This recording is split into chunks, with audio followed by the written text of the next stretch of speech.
They didn't see the nights you cried, but heaven did. They didn't hear the prayers you whispered through gritted teeth, but God recorded every syllable.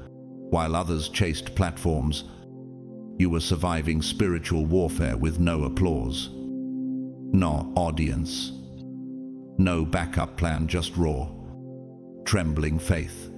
And that, beloved, is exactly what made you dangerous. You weren't walking for attention, you were walking for alignment. You chose conviction over convenience. You turned down what glittered because it didn't glow with God's peace. And now, that decision is catching the attention of someone powerful, someone who wasn't supposed to notice, but did. What if the room you've been praying to enter is already discussing your name? What if the door hasn't opened yet because it's being reinforced to hold the weight of what's coming with it? And what if the silence from certain people wasn't rejection, but divine observation? You see, while others sprinted toward visibility, you went underground and planted roots. And those roots, they're about to break concrete. Someone of real influence has been watching. No announcement, no warning, just silent watching. And now they're ready to move, ready to reward, ready to honor what you did when no one else had the faith to follow God into the fire. If this is tugging at your spirit, drop a 777 in the comments as a prophetic agreement. And to everyone who's been sowing into this message with super thanks, your seed is speaking loudly.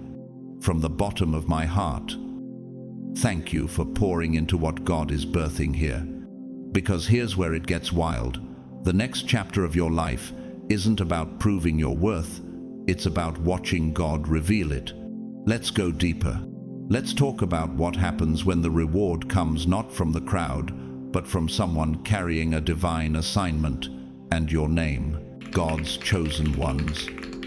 You choose faith over fear, and someone powerful is ready to reward you.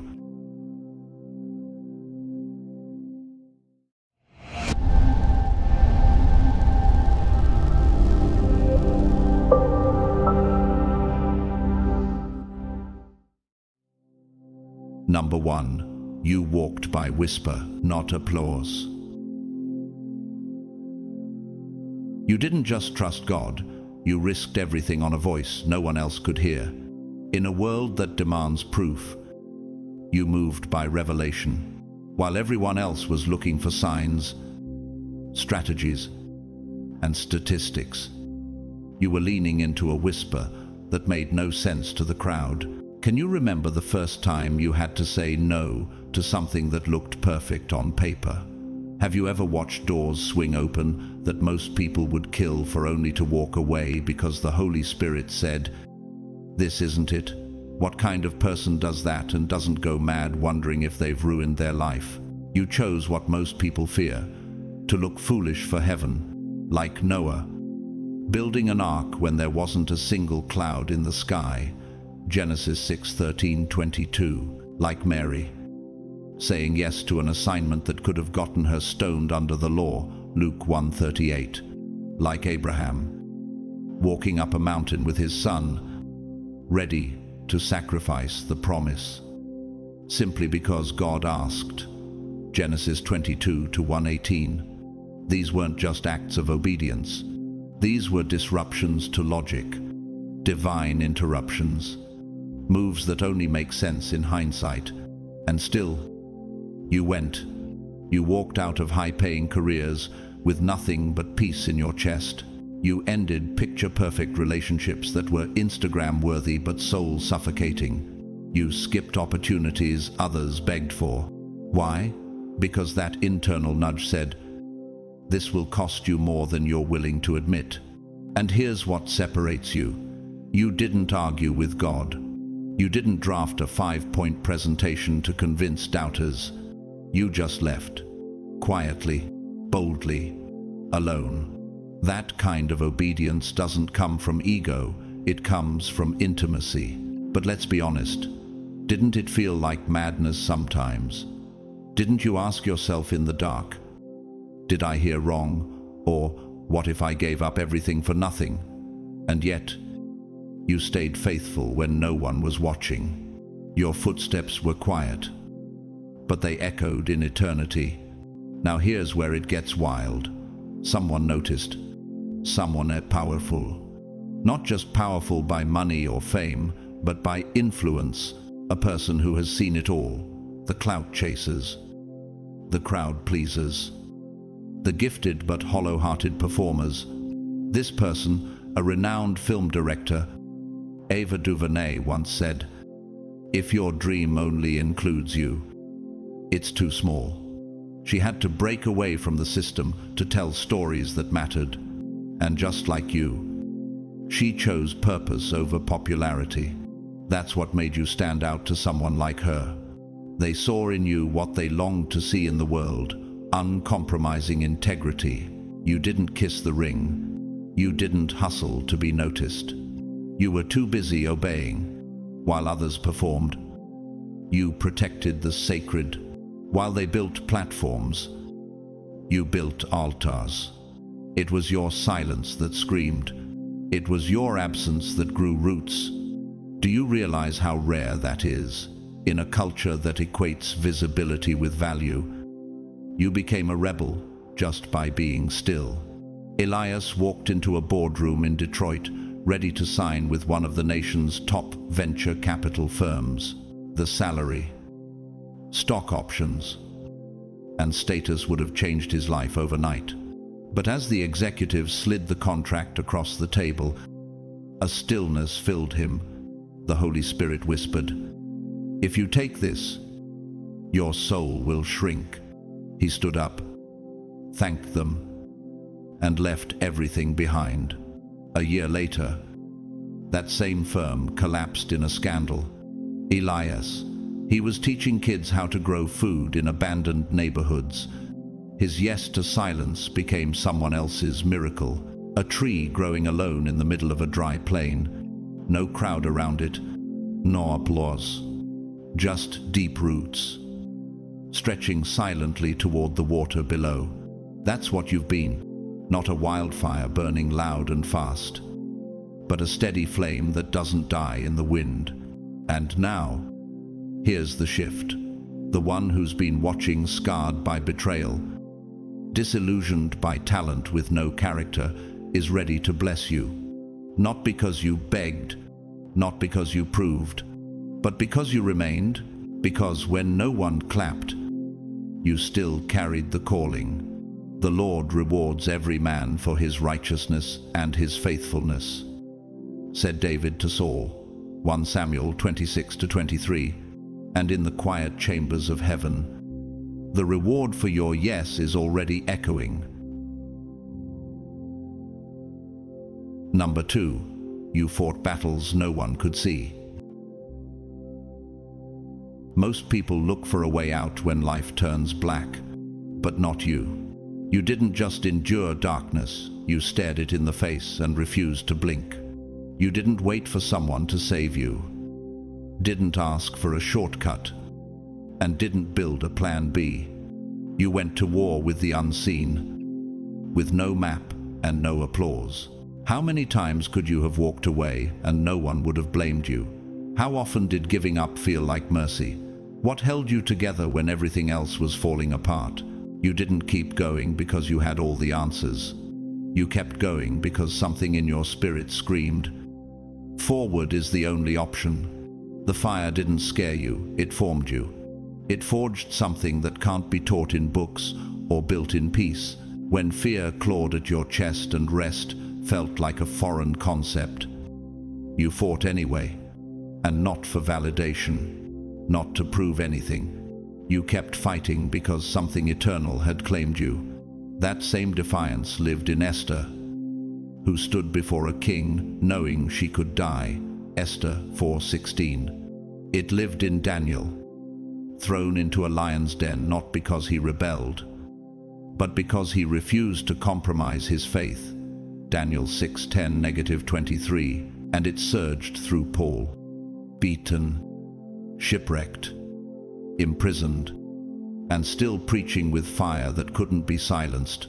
2 Corinthians 11:23-27. You carry that same spiritual DNA, the kind that doesn't fold when fear starts screaming. But let's get honest. How many nights did you sit in silence and whisper, "I'm not okay, but I can't stop now"?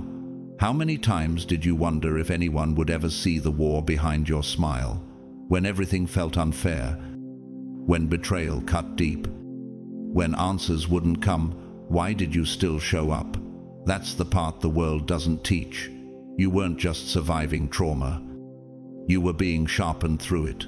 Now here's what flips the entire script. Someone noticed. And not just anyone. Someone who carries authority in a world that only rewards visible strength. They saw your breakdowns. They saw the moments you were hanging by a thread. They watched what would have broken most people and watched you stay upright. That kind of resilience makes people stop and rethink what strength really is.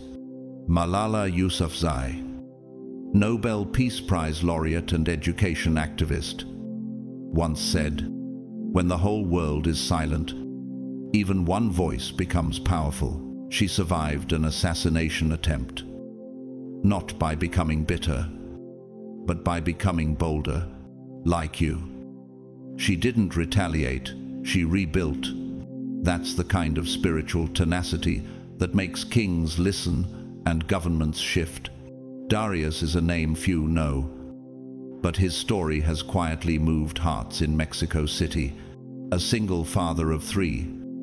He was diagnosed with terminal cancer while working 2 jobs. He didn't have a support system, and the odds were brutal. But instead of folding, he turned his nights into storytelling sessions for neighborhood children, giving them hope, laughter, and imagination while his body broke down. He didn't survive for applause. He showed up for legacy, molten rock beneath the surface of the earth. Under immense pressure and heat, it doesn't crack, it transforms.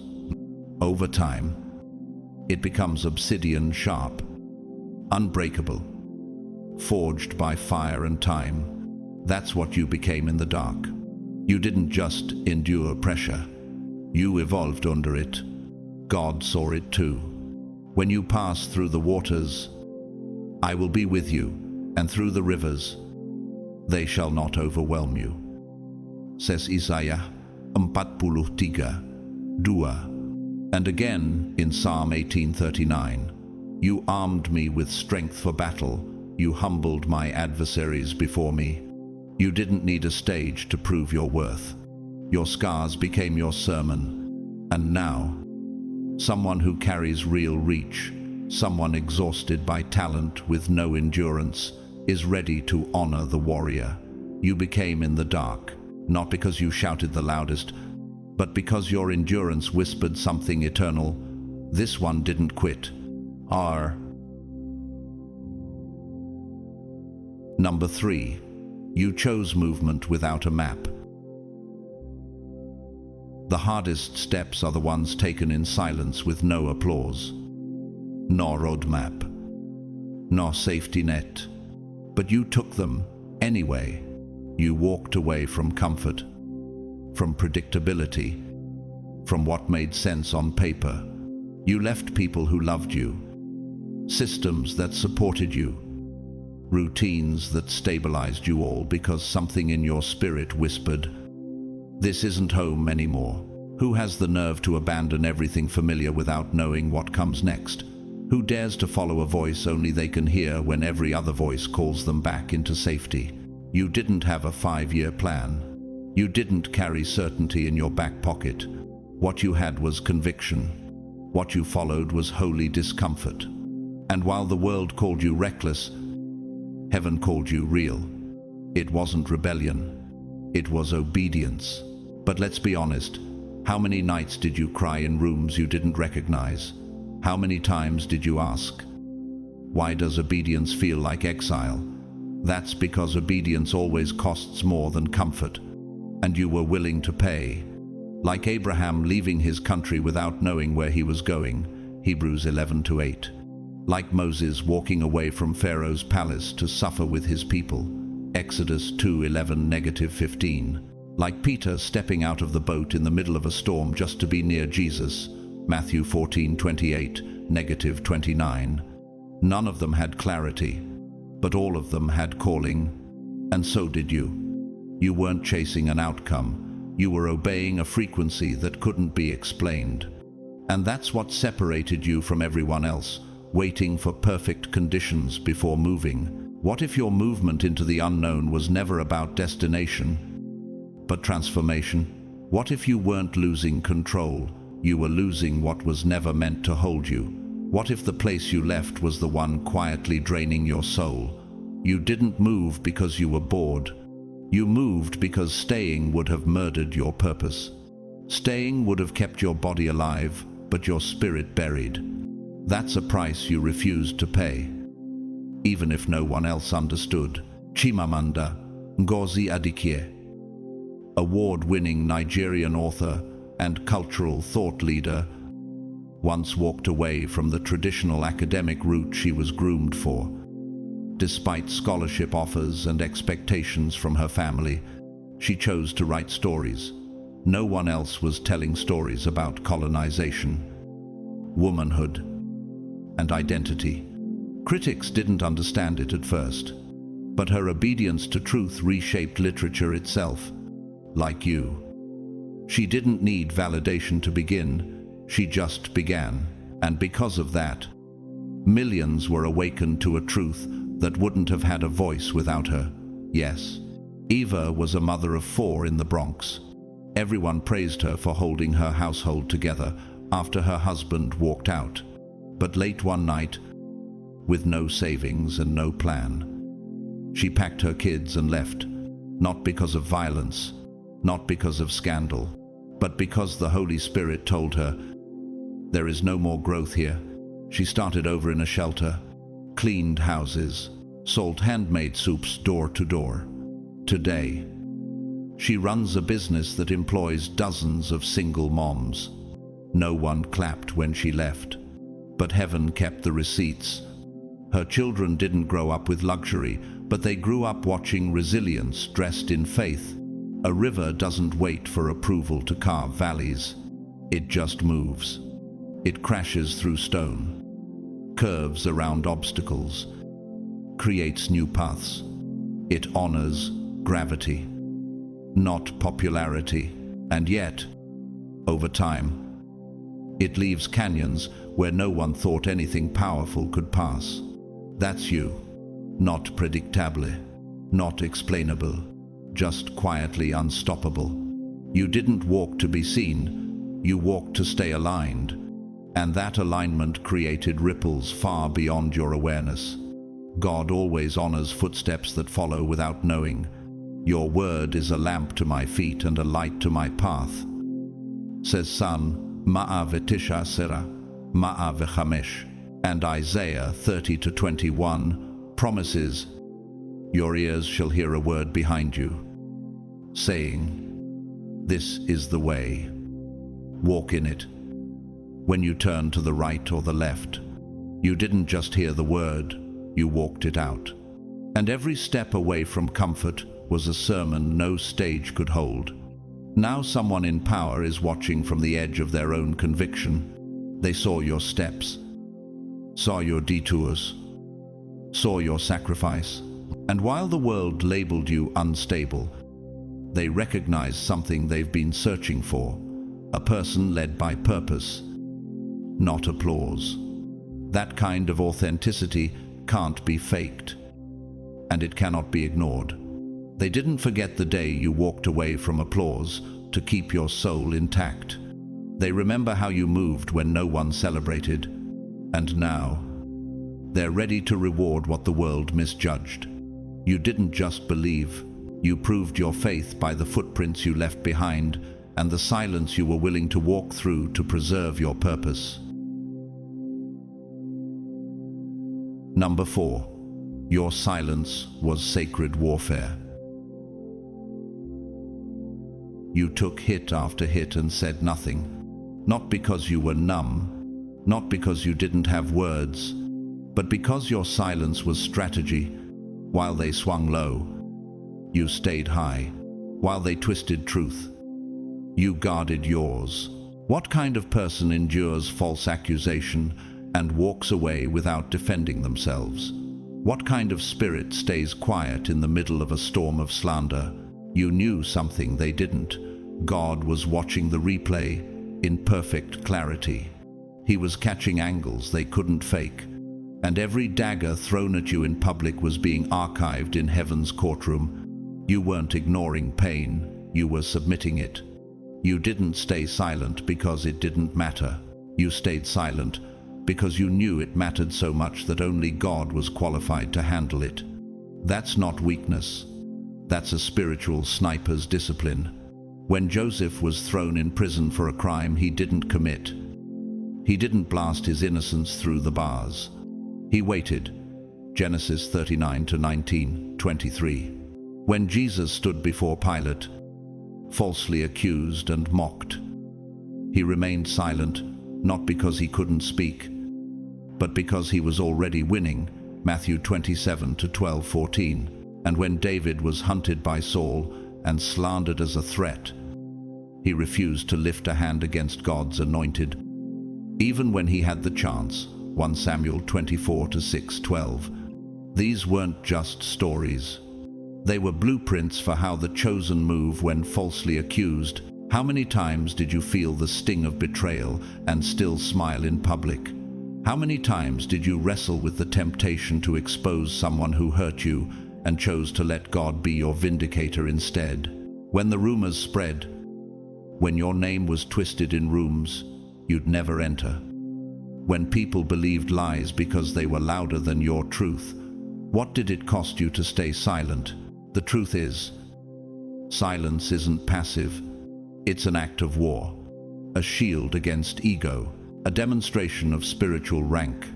You weren't staying quiet because you had nothing to say. You were staying aligned. That kind of self-control terrifies insecure people. It exposes their need for validation, and while they were scrambling for attention, you were building something far more dangerous: credibility. Pope Francis, known for his humility and restraint, was viciously criticized early in his papacy for his reform-minded stances. He didn't respond with press conferences or emotional outbursts. He simply continued washing the feet of prisoners, embracing the poor, and quietly shifting the global perception of spiritual authority. Like you, his silence wasn't weakness, it was power wrapped in peace. Nathaniel was a mid-level executive at a biotech firm in Toronto.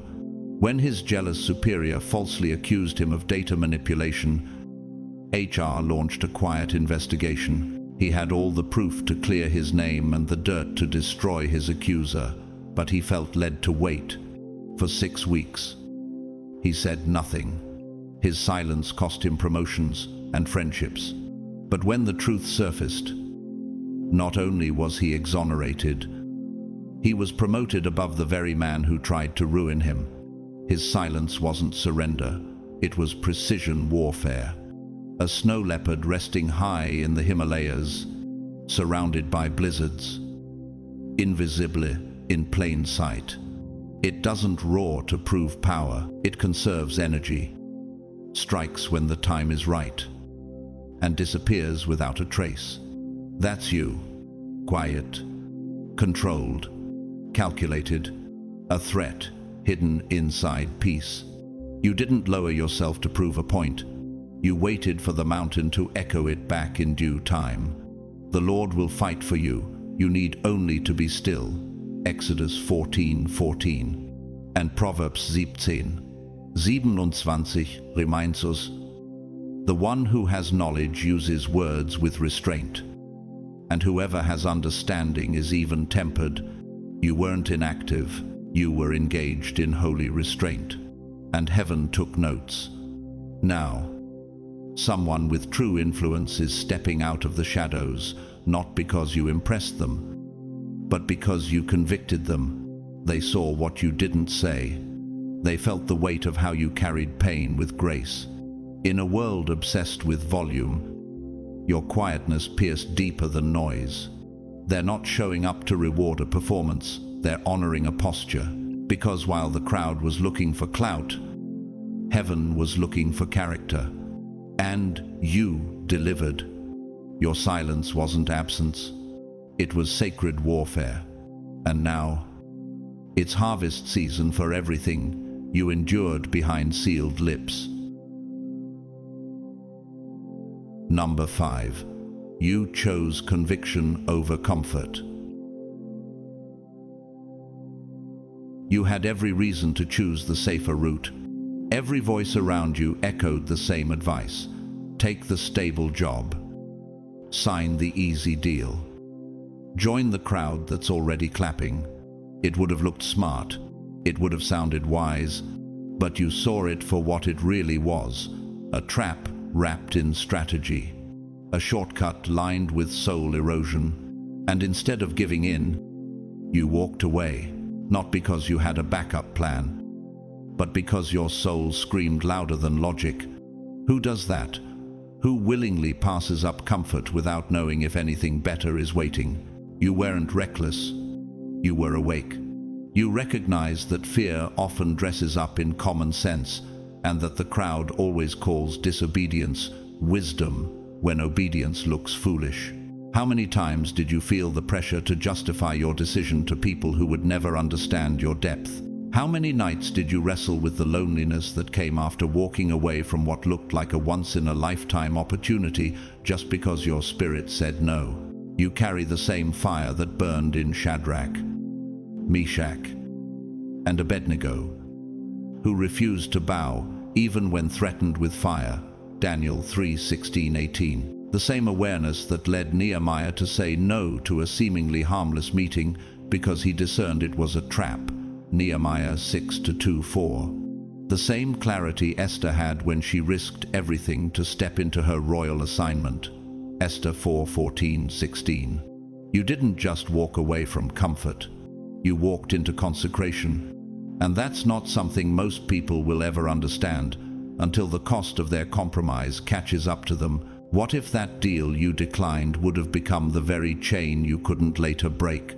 What if that circle you avoided would have buried your authenticity under the weight of performance?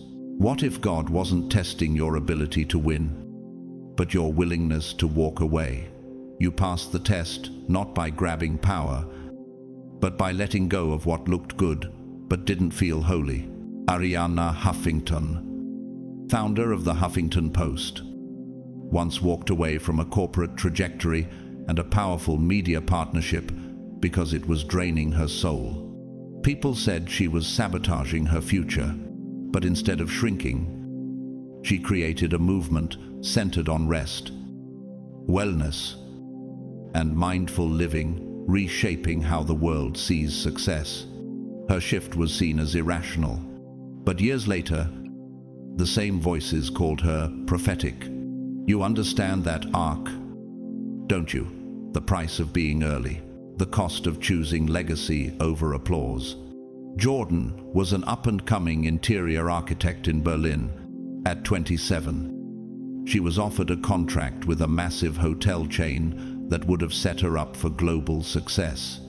But there was a catch. She'd have to work on a side project tied to a luxury brand that exploited child labor overseas. No one would have known, but she would have. She turned it down, moved into a studio apartment, started over designing spaces for non-profits and shelters. Today, her work is featured in museums as a symbol of ethical design. Her name's not loud, but her spirit is loud in heaven, like you. She chose integrity when no one was watching. Watch the albatross in the open sea. It doesn't flap wildly like smaller birds. It soars silent, smooth, strategic. It may look like it's doing nothing for miles, but it's moving with the wind, conserving energy for the long journey. That's you. You didn't rush to keep up. You refused to be loud just to be seen. You chose stillness when movement was frantic, and in doing so, you saved your purpose from being cheapened. What good will it be for someone to gain the whole world, yet forfeit their soul? Matthew 16:26. And Psalm 25:12 reminds us, who, then, are those who fear the Lord. He will instruct them in the ways they should choose. You didn't follow fame. You followed fire. You didn't follow logics. You followed the whisper of eternity. And now, someone who once laughed at your decisions is staring at the ruins of what they built without peace. Their success was loud, but hollow. Their reputation wide, but brittle. And you're still whole, still aligned, still dangerous in the spirit. They're watching, not with envy, but with reverence, because you didn't settle. You didn't fold.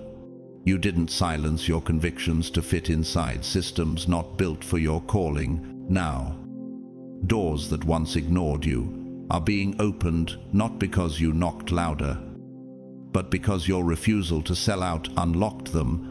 Your restraint spoke louder than ambition ever could. And what you protected in private is about to be celebrated in public. You didn't just believe in purpose, you proved it when purpose demanded sacrifice. Number 6. You stayed loyal without applause. You never needed a microphone to prove your loyalty. You never posted it, never paraded it, never pointed to it like a trophy. You just showed up again and again when it wasn't convenient, when no one clapped, when your name wasn't even mentioned.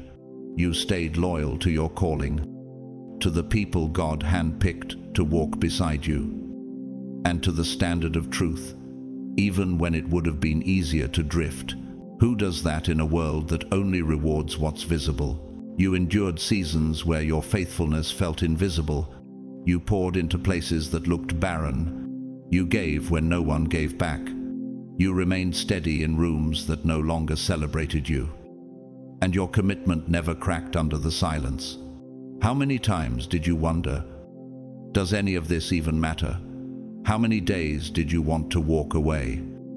But something holy in you whispered, stay, plant, protect. Lo, your posture echoed the loyalty of Ruth, who followed Naomi into an uncertain future, not for gain, but for love and purpose. Ruth 1:16-17. It mirrored the unwavering heart of Jonathan, who remained loyal to David even when it cost him royal favor. 1 Samuel 20:42. It resembled the quiet strength of the unnamed woman who anointed Jesus with costly perfume, not seeking attention, but giving honor. Mark 14:3-9. Loyalty, like that, doesn't need an audience. It lives for alignment. What if that invisible loyalty was the very thing shaping your future? What if your consistency behind the curtain was the test you passed to unlock what's coming next? What if the very things you did in silence are the seeds God intends to reward publicly? You weren't just consistent, you were covenantal. And that hits different in a culture of convenience. Fred Rogers, the legendary creator of Mr. Rogers' Neighborhood, spent over 30 years showing up quietly, faithfully, gently, never chasing trends, never seeking hype. His crew said he remembered every name on set, sent handwritten letters to kids, and lived privately what he preached publicly. People thought he was too soft for television, but his loyalty to kindness redefined generations. That's the kind of imprint you're making, not flashy. But éternel. Monique was a nurse's aide in Atlanta. For 12 years, she worked overnight shifts in palliative care, holding the hands of patients as they took their final breath. No camera, no spotlight, no extra pay. She simply felt called to love people into eternity. When the hospital faced layoffs, She was the first name, leadership protected, not because she campaigned for herself, but because her loyalty had silently built a reputation impossible to ignore. Her name didn't trend, but it echoed in heaven, like you. She didn't need recognition to keep showing up. The roots of a sequoia tree, massive, intertwined, invisible beneath the surface. They don't grow quickly, they grow deeply, and because of that, sequoias don't fall easily. They weather storms others can't survive, not because of what's above ground, but because of what's unseen. That's you, quiet, rooted, consistent, loyal in the dirt, long before anyone saw your growth. Well done, good and faithful servant. You were faithful with a few things. I will put you in charge of many things. Matthew 25-23. And Galatians 6-9 reminds you, let us not grow weary in doing good, for at the proper time we will reap a harvest if we do not give up. You weren't showing off, you were sowing, and heaven was keeping the receipts. Someone with real weight has been watching. Not the kind of person who gets impressed by performance, someone who's been burned before by empty loyalty, fake smiles, shallow partnerships, loyalty that evaporated when the perks dried up, but then they saw you. The way you stayed when it would have been easier to leave, the way you held integrity in both obscurity and pressure. You weren't loud, but your loyalty spoke volumes. Now they're remembering you. And not just to compliment your character, they're about to open doors that don't respond to charisma, only to consistency. Doors that only recognize souls who stayed pure when no one was looking. Doors that don't care about hype, but honor the hidden history of faithfulness. You didn't miss your moment by staying loyal. You were being marked by heaven and quietly witnessed by power. And now that unseen investment is about to pay interest in front of the very systems that once overlooked you. Number 7. You cultivated soul wealth while the world performed. In an age where everyone's value was measured by how loud they could be, how viral they could go, or how well they could perform, you chose silence. While others fought for fleeting relevance, you fought for your soul. You didn't post your peace. You protected it. You didn't rush to keep up. You slowed down to go deeper. And that decision, so misunderstood by many, built something rare within you. Spiritual wealth in a culture that was emotionally bankrupt. What does it cost to be aligned when everyone else is addicted to approval? How many times did people tell you you were being too quiet, too still, too invisible? How many rooms did you walk into and instantly feel the exhaustion behind the smiles, the noise behind the brand, the emptiness behind the image? They were drained trying to keep up. You were preserved by choosing not to. Jeremiah walked this path, called to speak unpopular truth. He wept more than he preached, rejected fame, and followed fire. The people mocked him, ignored him, called him irrelevant, but he carried heaven's frequency when the nation lost its way. Jeremiah 20-7-9. Elijah, too, stepped away from the crowds, not because he was weak, but because the fire didn't come in noise, it came in the whisper. 1 Kings 19:11-12. And Jesus himself would withdraw from the masses to be alone with the Father, knowing that public strength is sustained in private stillness. Luke 5:16. You did the same. While others chased platforms, you pursued presence. While they were busy curating perfection, you were quietly healing. While they wore their burnout like a badge of honor, you wore peace like armor. They couldn't understand why you were so calm, why your eyes carried depth, Why your presence felt grounding, but it's because you were being filled in silence while they were leaking in performance. Rick Rubin, one of the most influential music producers of our time, is known for his stillness. He doesn't chase trends, doesn't care for spectacle.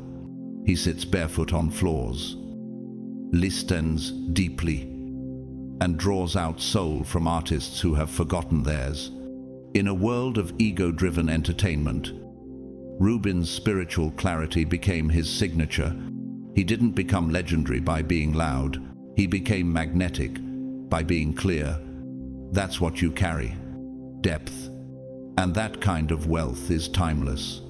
Tyrese, a data analyst from Philadelphia, quietly stepped away from social media for 4 years. No announcement, no exit post. During that time, he went through grief, depression, and a full career pivot. Instead of documenting his healing, he lived it. Today, he runs wellness programs in underserved schools, helping teens regulate their emotions through breathwork and neuroscience. People asked, "Where have you been?" And he smiled. Becoming. That's your story. You didn't disappear. You evolved in silence. An ancient olive tree, its bark weathered, its roots deep. It doesn't bloom fast. It doesn't scream for attention, but its oil, pressed in hidden places, heals nations. That's what your journey has been. You've been pressed, not for performance, but for purity. What grew in you during those hidden seasons can't be copied. It wasn't built for clout. It was cultivated in consecration. Better is a little with righteousness than great income with injustice. Proverbs 16:8 and Isaiah 30:15 echoes your rhythm. In quietness and trust is your strength. Your strength was never loud. It was never desperate. It never begged to be seen. It simply was anchored, steady, holy. And now, someone powerful is taking notice. They're surrounded by hollow partnerships and echo chambers. Their success got them everything except peace. But when they look at you, they don't see pretense. They don't sense striving. They feel weight, substance, stillness that calms rooms, and depth that disrupts superficiality. They're drawn to you, not because of your presentation, but because of your preservation. You stayed whole when everyone else fractured. They're not interested in hiring another performer. They're looking for presence. And what you cultivated when no one clapped is what's about to carry you into rooms where your piece is more powerful than any pitch. You didn't compromise to keep up. You consecrated to rise. And now, your soul wealth has become a rare currency, and they're ready to invest in it. Number 8. You built unseen worth while others performed. You didn't just hold on to your integrity, you built value in obscurity. While others trimmed their edges to fit into trends, you sharpened your character in silence. While they rushed to be seen, you were perfecting what couldn't be ignored. You weren't seduced by attention.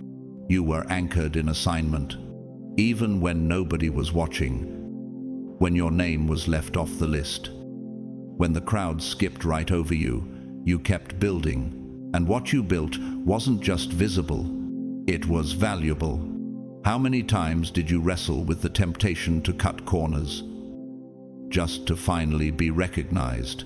How often were you told, you need to be more like them, as if your slow growth meant failure? And how many nights did you pour into your purpose, only to be met with silence?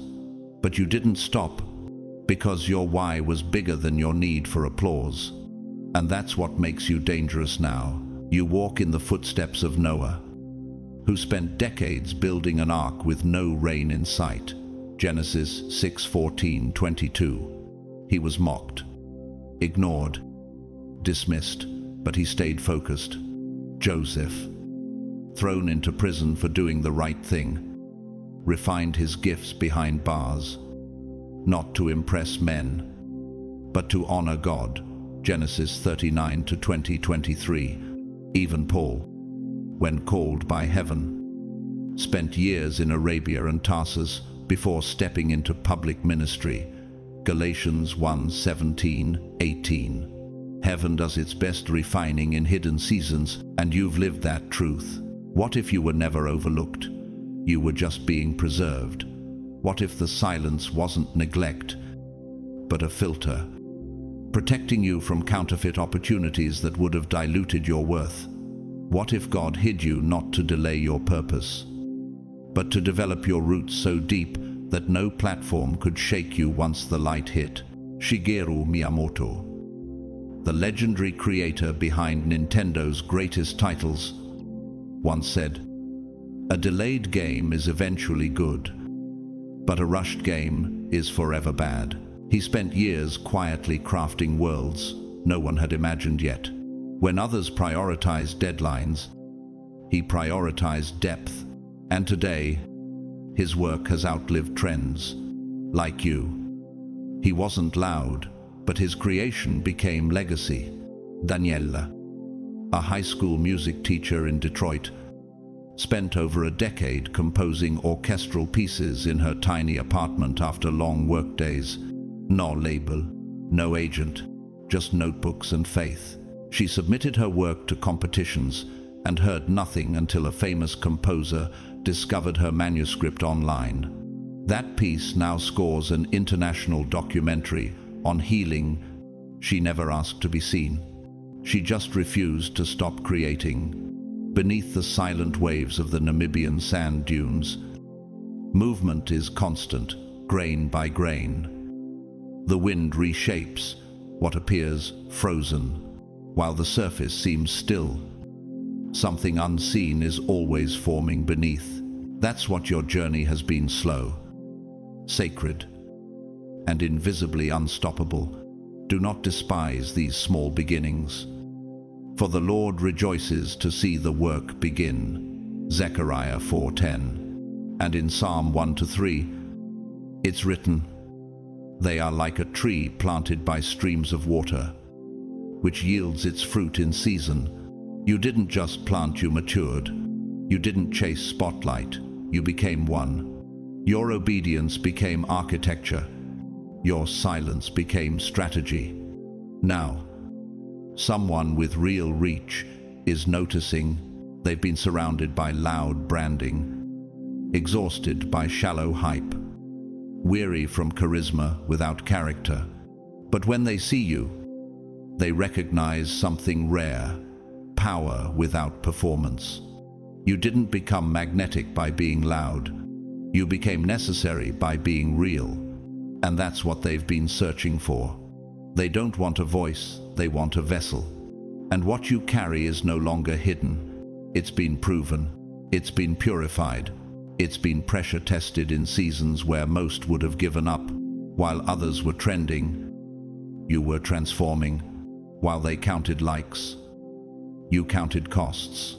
While they built speed, you built substance. And now, substance is the only thing that stands. This is no longer about being seen. It's about being trusted. And the one who's been watching, quietly, carefully, patiently, is finally ready to put real weight behind what you've built. Not because you shouted for it, but because you stood when silence was heavy and still gave heaven your best. You didn't need their attention to become valuable. You already were. Now they see it too. Number 9. You let them misunderstand you because truth never begged to be believed.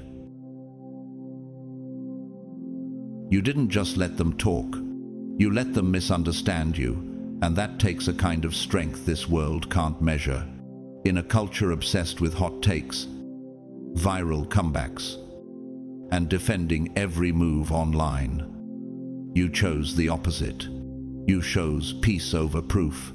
You let them build false narratives, let them whisper, roll their eyes, mislabel your silence, and you never jumped in to correct them, not because you didn't notice, but because you had nothing to prove to people who weren't even spiritually equipped to understand your call. What kind of clarity does it take to stand firm while your name is misrepresented? How many times did you want to explain, to respond, to set the record straight?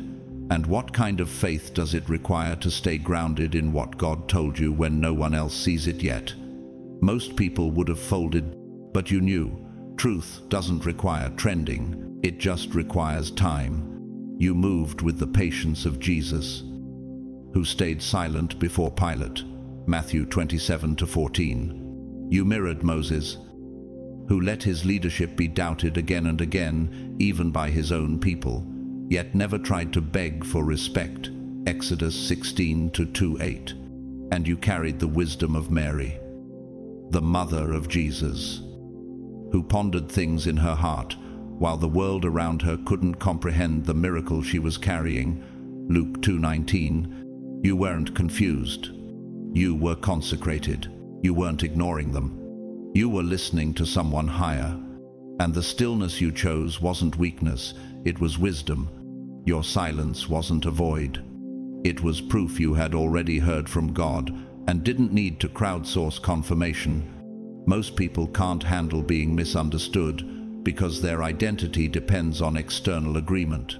Yours doesn't. That's why you're unshakable. Brené Brown, a research professor and global speaker on vulnerability, once said, "You either walk inside your story and own it, or you stand outside your story and hustle for your worthiness." You chose to walk inside yours. You didn't hustle for validation.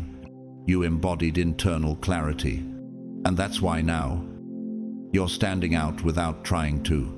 Daniela, an up-and-coming architect in Lisbon, was ridiculed for rejecting industry trends. Her designs were minimal, grounded in silence and nature. Critics called her outdated. For years, she kept her head down. But then, a royal family in Europe commissioned her to design a new retreat, drawn not to the loud, but to the sacred serenity of her perspective. The very thing she was mocked for became the key to her breakthrough. That's what's happening to you. The glaciers of Iceland, massive structures of ancient strength, they move so slowly they appear still. Yet they reshape entire landscapes in silence. They don't explain, they don't announce, but over time, they leave undeniable marks that no storm can erase. You've been like that glacier, moved by something deep, slow, and sovereign. And now, those who dismissed your stillness are starting to feel its weight. The Lord will fight for you. You need only to be still. Exodus pais presece. And in Proverbs 17:27, it's written, "The one who has knowledge uses words with restraint, and whoever has understanding is even-tempered." You weren't withholding words because you were unsure. You were withholding them because you were secure. And now, someone with real discernment sees the difference. They've grown exhausted by voices that talk too much but carry too little. They've seen what happens when people try too hard to be liked. They lose their substance. But you kept your peace and preserved your clarity. That presence, that groundedness, has pierced through the noise. They're not just impressed by you, they trust you. They know that anyone who can stand misunderstood without panicking is someone who can lead without needing applause. And in a world where truth is under attack, they need someone who knows how to protect it without over-explaining it. They're not elevating you because you demanded attention. They're drawing near because you didn't. And now that person in power, the one with influence, reach, and doors that don't open easily, is bringing you in, not because you shouted to be heard, but because your stillness said everything. Number 10. You turned down the glitter and became the gold. You didn't just say no to temptation. You said no to worshipped distractions dressed up as opportunity, while others scrambled for visibility, validation, and status. You stood still, anchored in something far more powerful than applause. You turned down the shiny doors everyone else was racing to get through, not because you were blind to what they offered, but because you saw too clearly. You spotted the compromise, the distortion, the soul cost, and you had the spiritual backbone to walk away. That kind of restraint, it doesn't just separate you, it brands you. How many times were you told, "This is your shot"? How many people looked at you sideways when you passed on what they would have killed for? And how many moments did you have to sit with silence, knowing you chose alignment over advancement? That wasn't just wisdom, that was prophetic courage. You weren't trying to be difficult, you were protecting your oil. Esther understood this kind of discernment. She was chosen to be queen, but she didn't walk through every open door in haste. She waited, fasted, and listened, moving only when the time was right. Esther 4:16. Jesus himself was offered all the kingdoms of the world by Satan in the wilderness, yet he refused them because they came with a compromise. Matthew 4:8-10. And Daniel turned down the king's royal food, not out of arrogance, but conviction. Daniel 1:8. You're in that company. The ones who chose integrity over instant influence. You saw that not every door was divine.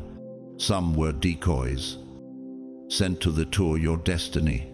And while others were busy dressing up for fake favor, you were stripping off everything that didn't align with heaven. That's why your spirit is still whole. That's why your peace hasn't cracked. Because you didn't just avoid the wrong doors. You recognized them before they could devour you. Pape Benedict XVI, one of the most theologically profound minds of the modern church, once said, "The world offers you comfort, but you were not made for comfort. You were made for greatness." You understood this. You didn't fall for glitter. You remembered who you are. And that memory protected you from needing to be picked by platforms that never deserved your presence. Jamir, a former fashion executive in Paris, was offered a 6-figure brand director role with a global conglomerate. On paper, it was perfect. But the contract required him to approve exploitative labor in countries with no protections. Quietly, it declined. Friends called him insane. A year later, he launched his own ethically sourced fashion line, which caught the attention of a global human rights organization that now sponsors his brand. He didn't just reject a job. He preserved a legacy somewhere deep in the red canyons of Arizona. A plant called the agave grows slowly, quietly, and in dry isolation. It takes decades to bloom, but when it does, it erupts in a towering stalk, full of medicinal strength and beauty. It doesn't bloom often, but when it does, you can't ignore it. That's what you've been. Unbothered, unrushed, undeniable. Better is a little with righteousness than great revenues without right. Proverbs 16:8. And in Psalm 84:10, it's written, "I would rather be a doorkeeper in the house of my God than dwell in the tents of the wicked." You didn't just walk away from doors, you honored heaven's standard. And now, that choice is marking you in rooms you didn't even know existed. There's someone watching now, someone who did walk through those shiny doors. Someone who played the game and won the spotlight but lost themselves in the process. And when they see you, they see what they missed. You didn't sell your soul to get close to power. You became powerful by staying true, They're not seeking another polished persona. They're seeking authentic authority, and you carry it, not because you pushed to be seen, but because you were willing to disappear until the time was right. They're coming not for the version of you that would have bowed to influence, but for the version that walked away, because when you said no, you didn't lose favor. You became its keeper. Number 11. You didn't just survive the fire, you let it shape your spirit. You didn't treat the fire like a punishment. You treated it like a forge, while others begged for shortcuts and exit routes. You stood still inside the heat, inside the heartbreak, inside the spiritual silence, and let God temper you, not toast you. You weren't rushing to be rescued. You were willing to be remade. And that single decision changed everything. Most people crumble when tested, but you became impossible to counterfeit. What makes a person choose fire over escape? What kind of soul stares down rejection, confusion, and spiritual warfare and refuses to lose clarity? What depth does it take to stay present in loneliness so severe it echoes? You didn't compromise to feel seen again. You didn't dilute yourself just to be accepted. You let the ache teach you. You let the silence press meaning into your bones. That's why you walk differently now. That's why your energy feels ancient. Even if your body is young, you moved like the prophet Elijah, who, after calling down fire from heaven, sat under a tree alone, not begging for applause, but asking for death. It King's Nitten, Fierot. But God met him there, not to remove the fire, but to feed him for the next assignment. You carried the spirit of Job, who lost everything, was misunderstood by his friends, but still said, "Though he slay me, yet will I trust in him."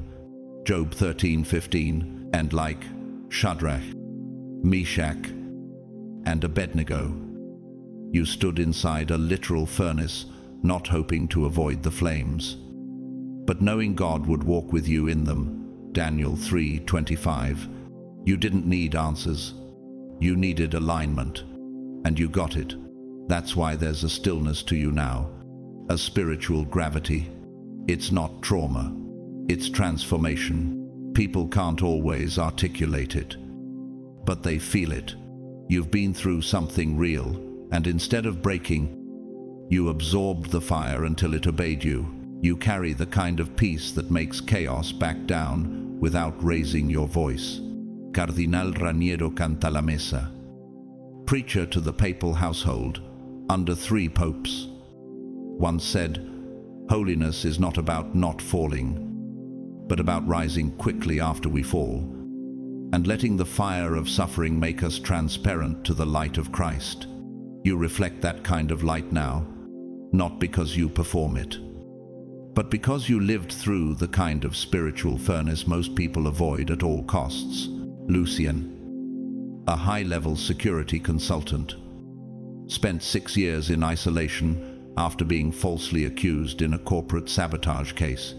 His name was trashed, his career frozen, but instead of running, he retreated into deep spiritual formation. He studied theology in secret, worked night jobs, and kept silent. Years later, the truth came out, and a global agency now hires him not just for expertise, but for his discernment, his peace under pressure, and the scars that made him unshakable. Somewhere in the volcanic valleys of Hawaii, black obsidian is formed. It's not just rock, it's cooled lava. Sharpened under pressure, it cuts deeper than steel, but only because it survived the furnace. You've become like that, a tool in God's hand, formed by fire, but not consumed by it. Precise, silent, powerful. When you pass through the fire, you shall not be burned, and the flame shall not consume you. Isaiah 43:2. And Romans 5:3-4 reminds us, we glory in tribulation, for tribulation produces perseverance, perseverance, character, and character, hope. That's your sequence. That's your fingerprint. Now, someone in a position of real reach is paying attention. They've seen success. They've met people who can speak well under pressure. But what they haven't seen is someone tempered by it. Someone who didn't fake their way to influence, but was forged to carry it. They feel your weight, your silence, your presence, your depth, and they respect it. They don't want the loud ones. They don't want the clever manipulators. They want someone who's already been through the fire, because those are the only ones who won't fold when the pressure returns. You're not just being invited now because you're gifted. You're being chosen because you're trusted, not just with opportunity, but with legacy. Number 12. You let your faith age like wine, while they craved soda pop miracles. You weren't interested in spiritual fireworks. You were interested in flame that stayed. While everyone else was sprinting toward quick flashes of validation, chasing viral moments, emotional highs, and overnight affirmations, you slowed down. You let your faith mature like vintage wine, aged in silence, depth, and trust. You weren't after miracles that fizzed up and vanished. You wanted something that could outlast storms. And that meant becoming someone who didn't just pray for breakthroughs, you prepared for them. Have you ever noticed how some people glow brightly for a moment, then burn out without a trace? Have you wondered why you've had to wait so long while others sped ahead? Have you wrestled with the pressure to perform, to keep up, to prove you're not falling behind? You felt it, but you didn't bow to it. You knew what was being built in. You would require more than speed. It would demand surrender. Jesus didn't begin his ministry until age 3, Luke 3:23. 30 years of hiddenness, of spiritual formation, of silent obedience. In that same spirit, David was anointed king as a teenager, but waited decades before he ever wore a crown. 1 Samuel 16:13. 2 Samuel 5-4. He was chased, betrayed, and tested, but he didn't rush the throne. And Paul, after his dramatic conversion, didn't immediately launch a ministry. Instead, he withdrew into Arabia and processed in silence for years. Galatians 1:17-18. Each one was aged slowly, just like you. The truth is, you were becoming wine in a world addicted to soda. Fizzy faith is loud, but fleeting. Yours was quiet and costly. That's why you didn't explode onto the scene. You deepened beneath it, while others built for the stage. You were building a root system beneath the soil, refusing to trade short-term buzz for long-term power. And now that root system is bearing weight.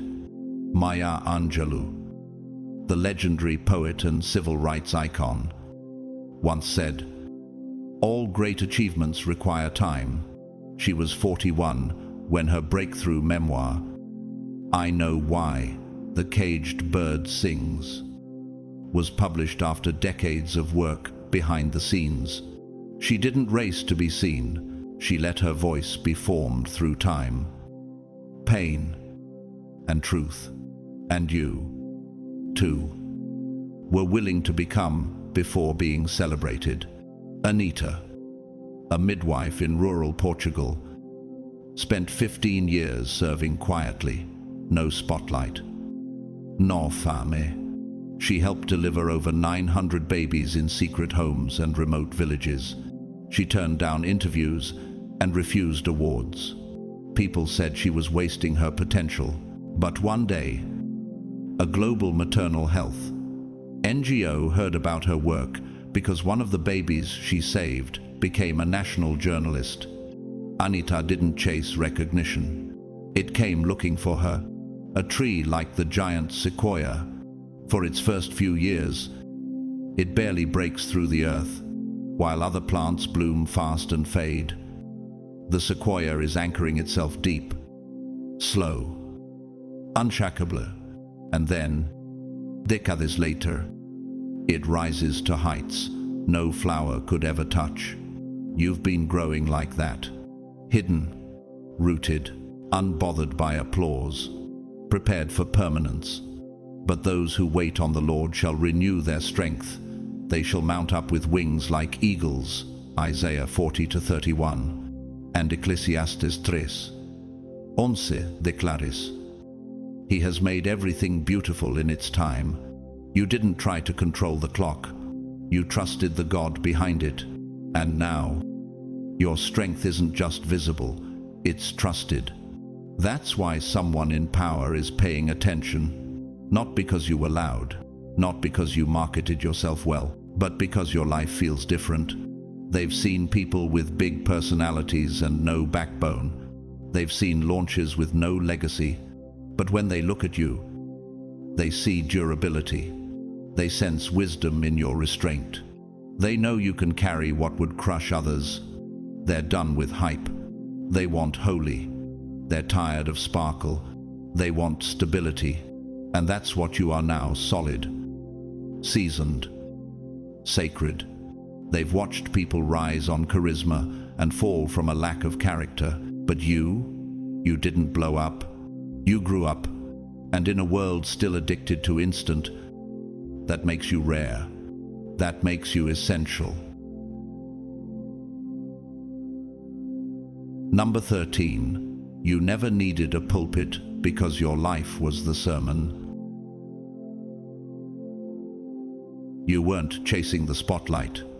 You were carrying the fire.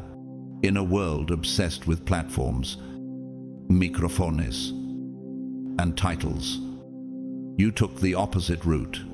You didn't clamor to be heard. You chose to be true. You never begged for a stage because you understood something most people miss. The most powerful sermons are lived, not spoken. While others were curating moments for attention, you were cultivating integrity in obscurity. You let your heartbreak preach louder than applause ever could. You let your survival speak through your silence.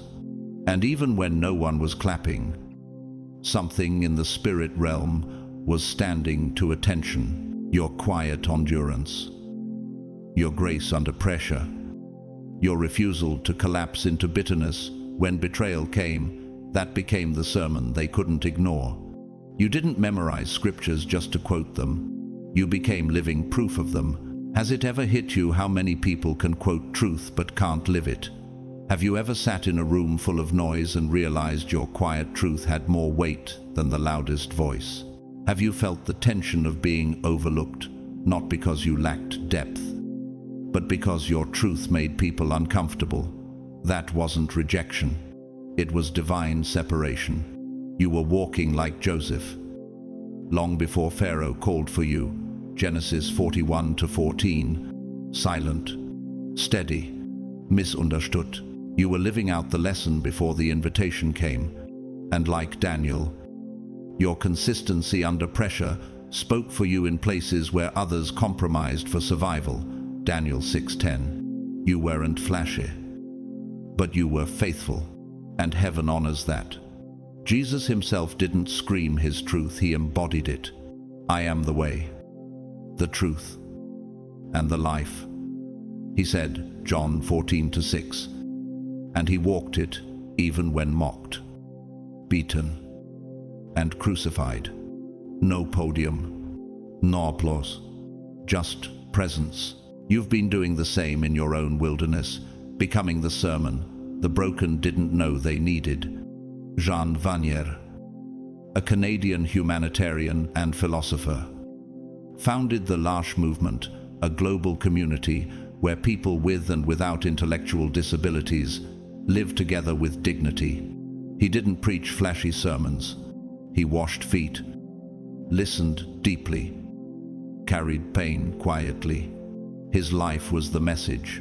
In his words, we are not called by God to do extraordinary things, but to do ordinary things with extraordinary love. That's the kind of legacy that doesn't need a pulpit, it becomes one. Take Reina, a once homeless survivor in Madrid who spent 10 years feeding undocumented immigrants in back alleys and shelters. She never filmed it, never told her story. But one of those immigrants now, a senator, shared her name at a global humanitarian forum. Reina didn't chase platforms, but the truth she lived became her resume. Or consider the black pearl oyster. It lives deep beneath the ocean's surface, far from the sun, never trying to shine. Yet in its darkness, layer after layer of substance forms, until something priceless emerges. That's you. You didn't shout for attention, but something rare was forming in your stillness. You weren't loud, but your life carried volume. And now someone in power, someone who's tired of charisma without character, is watching. They've seen enough glossy brands and hollow vessels, but in you, they see the kind of depth that doesn't need marketing. You didn't rehearse a message. You became it. Let your light so shine before others, that they may see your good works and glorify your Father in heaven. Matthew 5:16. That's exactly what happened. You didn't push your way into influence. You attracted it through authenticity. You were becoming vital in a world full of virtual, and now, they're not trying to put you on a stage to use you. They want to partner with what you've already built in the dark. Not to change you, not to perform you, but to amplify you. Because what you carry didn't come from applause. It came from surviving fire with wholeness. It came from choosing integrity when bitterness was easier. It came from being real in a world made of plastic. And now, the world is finally ready for the kind of presence you've been quietly carrying all along. Number 14. You scared systems because you chose kingdom. You weren't rebellious. You were royal. And that distinction changed everything. While others bowed to man-made structures built on fear, favoritism, and flattery, you were silently building loyalty to a king they couldn't control. That's why they didn't understand you. You were moving with kingdom instruction while they were still playing by corrupted blueprints. You didn't resist systems because of pride. You resisted because your spirit wouldn't let you become what God never designed. You didn't sign deals just because they were shiny. You didn't join alliances just because they were powerful. You walked away from what could have boosted your status because something sacred in you knew the wrong system can kill the right assignment. That's not rebellion. That's obedience under pressure. Have you ever asked yourself why your no hit harder than most people's yes? Why certain rooms got quiet when you spoke truth without fear? Why people with titles felt threatened by someone without one? It wasn't your tone. It was your authority, and it didn't come from their approval. It came from heaven. Like Shadrach, Meshach, and Abednego, you stood while everyone else bowed. Daniel 3:18. Not because you wanted attention, but because you couldn't pretend your loyalty was for sale. And just like Jeremiah, you were misunderstood, rejected by your own, imprisoned by systems, but faithful to a vision they didn't see. Jeremiah 20:1-2.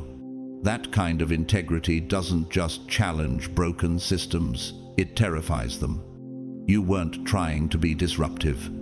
You were just being obedient. And that's what made you a threat, not to goodness, but to manipulation, not to order, but to counterfeit power. You didn't rage against the structure.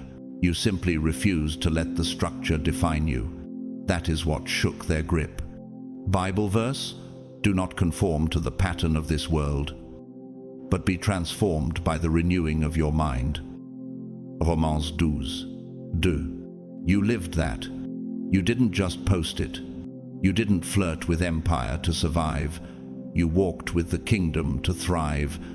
Frantz Fanon, the revolutionary psychiatrist and writer from Martinique, once said, "The oppressed will always believe the worst about themselves, but you didn't."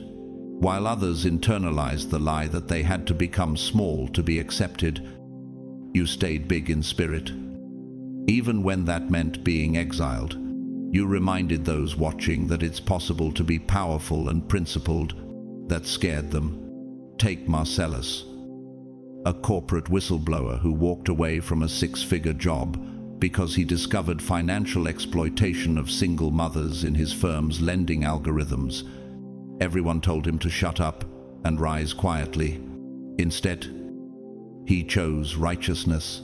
He filed reports, was demoted, and eventually walked.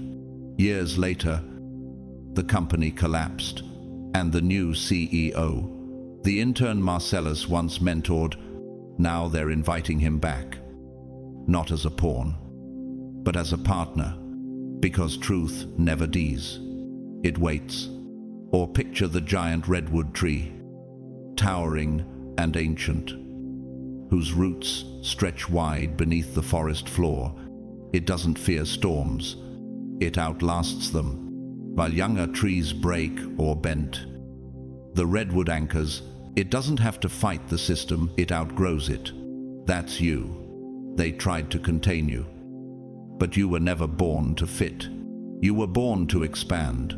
People once dismissed you as difficult, but now they're seeing you as different. People who once labeled you as a problem are realizing you carry the solution. And someone in a position of power, someone who used to benefit from the very systems you exposed, is now awakening. They're re-evaluating everything. Why? Because they've seen what blind loyalty to broken frameworks produces: burnout, betrayal, and shallow success. And now, in a sea of sameness, they see you. They saw you walk away from manipulation and not flinch. They saw you speak with restraint when you had receipts. They saw you choose vision over vanity, and that left a mark. You're not dangerous because you're chaotic. You're dangerous because you're consecrated. You carry order that doesn't come from their politics. You carry strategy that wasn't birthed in a boardroom. And now, the very person who once called you a misfit is calling you a map, because what you refused to compromise, that's what they now need to rebuild the ruins. You didn't burn bridges. You built altars, and heaven saw it all. You didn't fold. You didn't fake it. You didn't force open doors that were beneath the weight of your calling. You chose faith when fear seemed safer. You chose stillness when panic felt justified. You chose to believe when logic screamed, "Give up." You stayed loyal to your assignment when there was no reward in sight. And now is the moment where all of heaven begins to unveil what you carried in secret, what you preserved in pain, what you protected in silence. This is not just a season of transition. This is divine confirmation that the silence was never empty. It was strategic. The pruning wasn't punishment, it was preparation.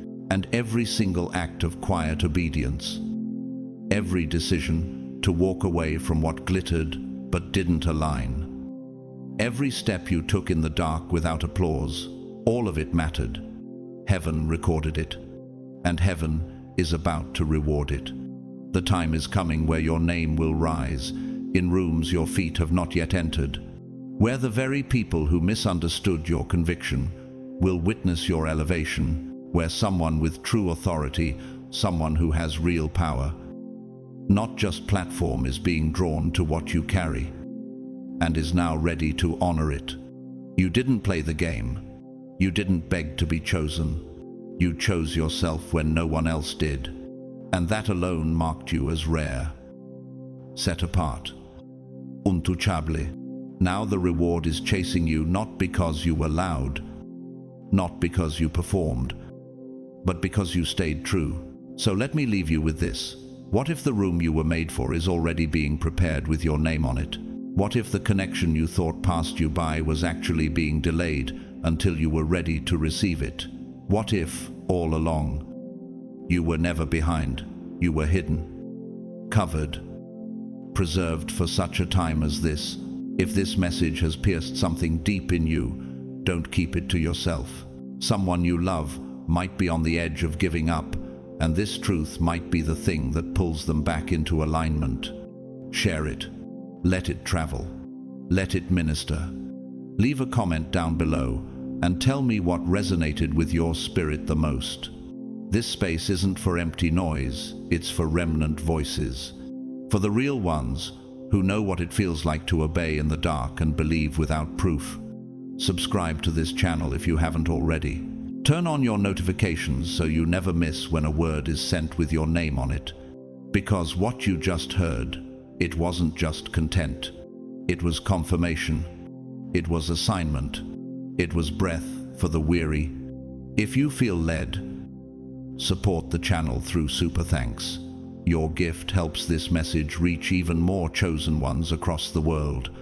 And whether you give or not, your presence here, your heart here, your spirit here, it means everything.